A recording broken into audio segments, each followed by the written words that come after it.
Welcome to Akshayam kitchen. இன்றைக்கி நம்ம பார்க்க போகிறதுங்க ராகி அடை எப்படி செய்கிறதுன்னு பார்க்கலாங்க. இந்த ராகி மாவு 1 டம்ளர் ஒரு 2 டம்ளர் எடுத்துக்கலாங்க. அதுக்கு தகுந்த வெங்காயம் நல்லா பொடியாக அரிஞ்சிக்கணுங்க. இது வணக்கி போடலாம், இல்லை பச்சையாகவும் போடலாங்க. அப்புறம் முருங்கைக்கீரை ஒரு கைப்பிடி அளவு எடுத்து போட்டாச்சுங்க. அப்புறம் அதுக்கு தகுந்த உப்பு. இப்போ குழந்தைக்கு சாப்பிட்றதா இருந்தால் பச்சை மிளகா போட வேண்டாங்க. நம்ம பெரியவங்களாக இருந்தால் பச்சை மிளகா நம்மளுக்கு காரத்துக்கு தகுந்த பச்சை மிளகா போட்டுக்கலாங்க. அப்புறம் நல்லா ஃபஸ்ட்டு கையில் போட்டு நல்லா அமுக்கி பிசைஞ்சு விடணுங்க. இதெல்லாம் ராகி மாவு, வெங்காயம், முருங்கைக்கீரை இதெல்லாம் சேர்த்து நல்லா கையில் பிசைஞ்சு விட்டுட்டு அப்புறம் தண்ணி ஊற்றணுங்க. தண்ணி ஊற்றினதுக்கப்புறம் மறுபடியும் நல்லா கையில் போட்டு நல்லா பிசையணுங்க. பிசையும்போது பார்த்திங்கன்னா எல்லாம் சேர்ந்து வருங்க. இந்த ராகி மாவு, முருங்கைக்கீரை எல்லாம் சேர்ந்து வருங்க. இப்போ அதுக்கப்புறம் இந்த பிசைஞ்சதுக்கப்புறம் ஒரு 2 to 3 நிமிஷம் அப்புறம் விட்டுணுங்க. அப்புறம் பார்த்திங்கன்னா இது மாதிரி ஒரு இருக்குங்க. இதை ஒரு குழிக்கரண்டி எடுத்து ஒரு குழிக்கரண்டி அளவு, ஒரு தோசைக்கு ஒரு குழிக்கரண்டி அளவு போதுங்க. அப்புறம் நல்லா இரும்பு வடை தோசைக்கல் இருக்குது இல்லைங்களா, அதில் நல்லா எண்ணெய் ஊற்றிடணுங்க. எண்ணெய் ஒரு 2 ஸ்பூன் அளவு எண்ணெய் ஊற்றிங்க. இந்த குழிக்கரண்டி அளவு ஒரு குழிக்கரண்டி போதுங்க ஒரு தோசைக்கு. நல்லா எண்ணெய் நல்லா பரப்பி விடணுங்க. இந்த கரண்டியோட பின்னாடி திருப்பியே வச்சு நல்லா பரப்பி விடணுங்க.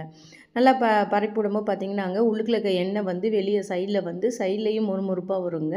உள்ளுக்குள்ளேயும் நல்லா வெந்து வரும். இந்த ஹோல் ப்ராசஸுமே இந்த அடை சுடும் போதுங்க சிம்லே தான் வச்சுக்கணுங்க. இரும்பு வடை செய்யும் போது அந்த எண்ணெய் அந்த ஹீட் நல்லா மெயின்டைன் ஆகுங்க. இப்போ திருப்பி போடணுங்க. திருப்பி போட்டால் பார்த்திங்கன்னா நடுவுலலாம் நல்லா வெந்து வந்துடுச்சிங்க. இப்போ இதுக்கப்புறம் சைட்லேயும் கொஞ்சம் நல்லா எண்ணெய் ஊற்றலாங்க. சைடில் எண்ணெய் ஊற்றும் போது பார்த்திங்கன்னாங்க நல்லா மொறுன்னு வரும். இப்போ கொஞ்சம் பின்னாடி திருப்பி போட்டு வெந்ததுக்கப்புறங்க பருப்பு கடையிற மத்து இருக்குது இல்லைங்களா, அதை வச்சு நல்லா அமுக்கி விடணுங்க. அமுக்கி விடும்போது பார்த்தோம் மொத்தமாக இருக்குது இல்லைங்களா, அந்த அடை அந்த உள்ளுக்குள்ளே இருக்கிற இதெல்லாம் வேகாமல் இருக்கும், மாவுலாம் வேகாமல் இருக்குங்க.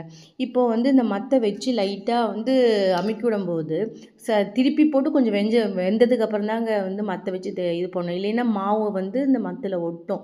இப்போ மத்தில் கொஞ்சம் வெந்ததுக்கப்புறம் மத்தில் ஒட்டாதுங்க. மறுபடியும் வச்சு அமுக்கி விடும்போது உள்ளுக்குள்ளே இருக்க மாவுலாம் நல்ல தோசைக்கல்லில் பட்டு அதுவும் நல்லா வெந்து வருங்க. இப்போ மறுபடியும் கொஞ்சம் பார்த்திங்கன்னா சைடில் எல்லாம் எண்ணெய் ஊற்றணுங்க. ஆக்சுவலி இதில் நல்லெண்ணெய் ஊற்றினா நல்லது தாங்க. ஏன்னா எதுவுமே அடையும் நல்லது, ராகி அடையும் நல்லது, நல்லெண்ணெயும் உடம்புக்கு நல்லது தாங்க. ஸோ லைட்டாக கொஞ்சமாக ஊற்றினா போதுங்க. சைடாக ஒரு 1/2 ஸ்பூன் சைடில் அப்படியே ஊற்றிட்டு வரும்போது பார்த்திங்கன்னா மொறுன்னு வெந்து வருங்க. நல்லா வாசமும் வருங்க. முருங்கைக்கீரையும் நல்லா வேகணுங்க. நல்லா வாசமாக இருக்குங்க இது. அப்புறம் திருப்பி போட்டு எடுத்தோமா சுவையான ராகி அடை சூப்பராக ரெடியாக இருக்குங்க.